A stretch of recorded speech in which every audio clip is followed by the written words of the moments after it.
Hi everybody, and happy St. David's Day. This is a holiday in Wales that I just learned about within the last couple of days.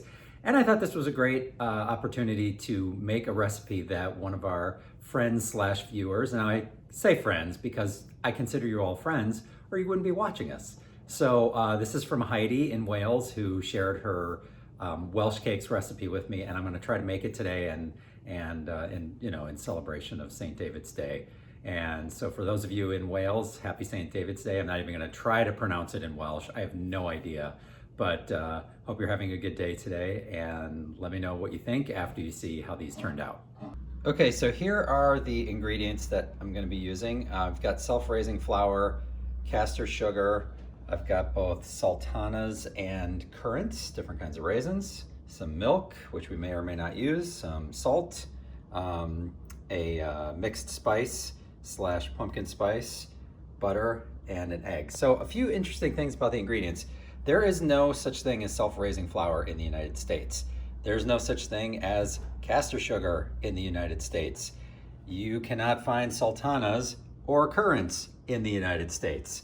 You cannot find mixed spice / pumpkin spice in the United States. So a lot of these things, the sultanas, the currants, the superfine sugar, and the self-raising flour, I had to order online and have shipped here. But the mixed spice I just made myself. I looked up a recipe online. Mine's not quite right. It's got a couple of things missing, but hopefully it'll still have the right balance of flavors to make these come out pretty good. All right, so we've got 8 ounces of self-raising flour, pinch of salt, a teaspoon of mixed spice, 4 ounces of castor sugar, which I have poured in before I recorded this because I only have 2 hands, unfortunately.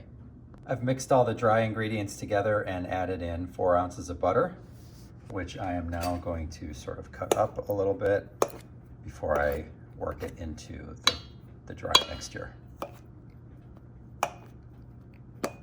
Okay, again, only 2 hands. I'm putting the camera down. Okay, I've mixed things together and have added in the, what is this? This is the currants, and now I'm gonna add some sultanas. And I've mixed it all together and have got what looks like a pretty nice dough formed there, so I'm gonna roll it out now and get ready to cut these and put them on the griddle. Now Heidi says in her recipe that if it looks a little dry, I can add some milk, but it looks pretty good to me, so I think I'm just gonna roll it out as is without adding any milk. What do you think? I think it looks pretty good to me.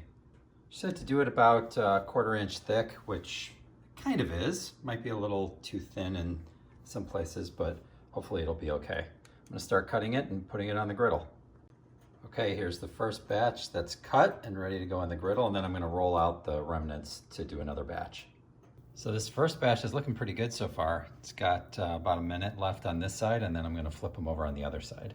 So I'm guessing I left some of these on a little bit too long on the first side, so I turned the heat down a little bit on the griddle, and you can see this one kind of fell apart. Oops. And I'm gonna do them a little bit less time on the second side, so we'll see what happens.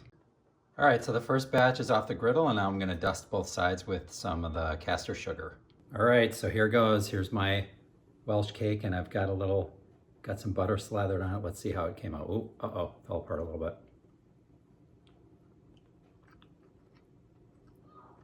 Man, that's good. I don't know if I made these correctly, but they're very tasty. Do you think it's too thin? I mean, should they have raised more when I put them on the griddle, do you think? I'm not sure if that's because I've had the self-raising flour for a while. Maybe it doesn't have the raising property as much after a while. I'm not sure, but this is very delicious. Thank you so much, Heidi. I'm gonna make the next batch. And since Enzo's downstairs doing remote learning at school today, I don't even have to share these with him, but I'm probably gonna share them with him. I'm just kidding. I'm not gonna do that to him. I'm gonna call him up here. All right, because I'm a nice dad, I decided to make a couple more. I rolled these out a little thicker than the other ones, and I'm gonna let Enzo try them. Why are you wearing a hoodie in the house? Because I'm cold. Oh, okay. So here are the last two. These are a little bit thicker. I slathered them in butter. All right, go ahead and pick one. It's hot. a little hot. Yeah, it is a little hot because it just came off the griddle. What do you think? That's really good. These are really good. So these are to celebrate St. David's Day in Wales. And you know, when you use the word Welsh, that's not just to describe the people of Wales or things that are from Wales, but also their language. You want to see what it looks like to say Happy St. David's Day in Welsh?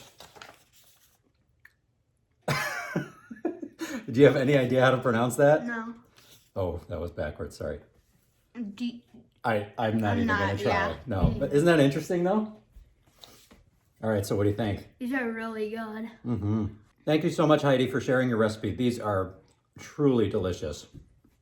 And I think if I'm able to get the spice blend correct next time, they'll be even that much better. But these are really, really delicious. And look at that. There's a whole plate full of them over there. We got more for later.